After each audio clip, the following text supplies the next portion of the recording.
Woj, what are you hearing? Jay, Klay Thompson is on his way to the Dallas Mavericks, I'm told, a 3-year, $50 million deal that'll include a player option. It's a sign and trade with the Warriors, with Charlotte. And Klay Thompson's 13-year career in Golden State, 4 championships, is now over. He really went down to the wire with Dallas, the Lakers. The Lakers are extremely intriguing to Klay Thompson. His dad played there.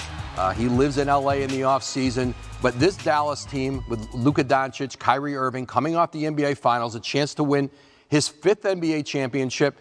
And then financially, even though there was an opportunity at 4-year deals, maybe some more money, I think that just the state taxes in Texas, the ability to financially benefit from living there, that played a part. But playing with Doncic, playing with Kyrie Irving, Dallas was really aggressive in trying to bring him in. So were the Lakers. But Klay Thompson, 3 years, $50 million, and that great Warriors dynasty now is minus one of its real historic players. Let's stay on that topic. So what now with the Warriors with Klay gone? Well, they'll do this sign and trade, and Klay Thompson's agent, Greg Lawrence, is finishing that with the teams. They'll get back essentially a trade exception from Dallas. Listen, they've been trying to be aggressive in other places in Golden State. One player that a number of teams have tried to target, Lauri Markkanen of the Utah Jazz. Utah's not sure it wants to trade him, but they have to listen. They've been listening. And a lot of the teams who lost out on Mikal Bridges from Brooklyn have transferred over to trying to see if they can land Lauri Markkanen out of Utah. Golden State is one of those teams. Okay, you talked earlier about the Lakers, LeBron maybe taking a discount to bring in some veterans, making the call to Klay, so the Lakers lose out on Klay. What now for the Lakers? Well, you look at the 3 players at the mid-level exception the Lakers hoped they could get: James Harden, Jonas Valanciunas, and Klay Thompson. They're all gone. They're all off the board right now. And so for the Lakers, I think ultimately LeBron James probably takes that full max because the kind of impact player they hope they could get is not available to them. Okay, Adrian Wojnarowski with the latest. Klay Thompson to the Dallas Mavericks. I'm going to let you go so you can answer your phone. So maybe some more breaking news. We might see you back here in a moment. For now, Woj, thank you so much. Thanks, Jay. Making decisions on their futures, like that man right there, Paul George, in a Sixer uniform, because that's who he's going to sign for. The news breaking early this morning from our Adrian Wojnarowski, who tells us Paul George is going to Philly 4 years, $212 million. He's a 9-time All-Star. George averaging just under 21 points per game over a 14-year career.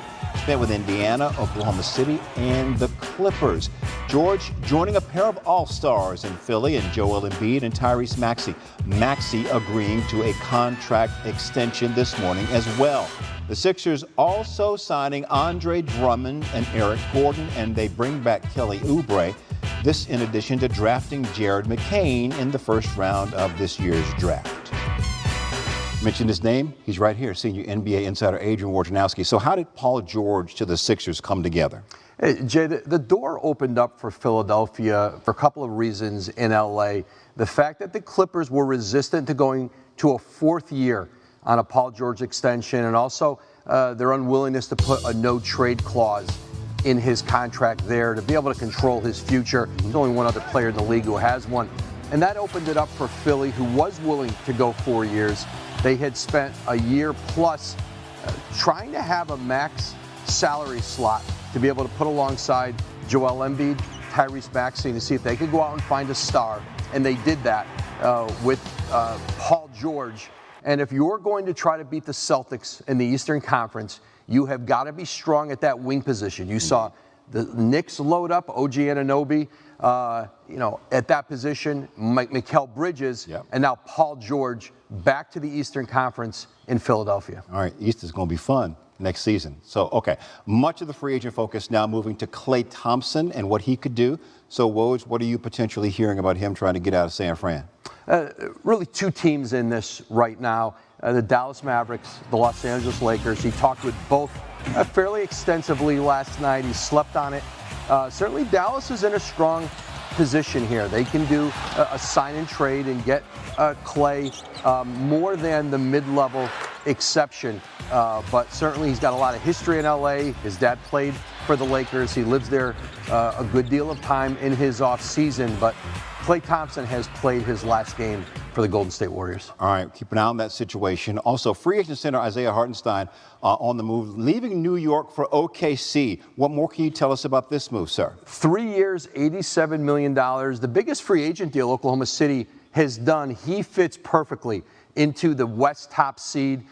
They need certainly some physicality and size, but he's a great passing big man.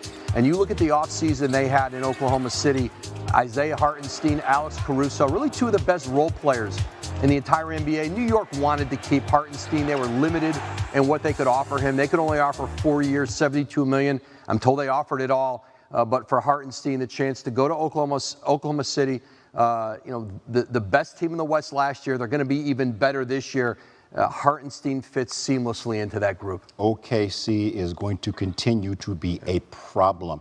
Keep it right here on SportsCenter for the very latest on free agency. Woj, thank you so much, Jack. brother. Appreciate you. Warriors waving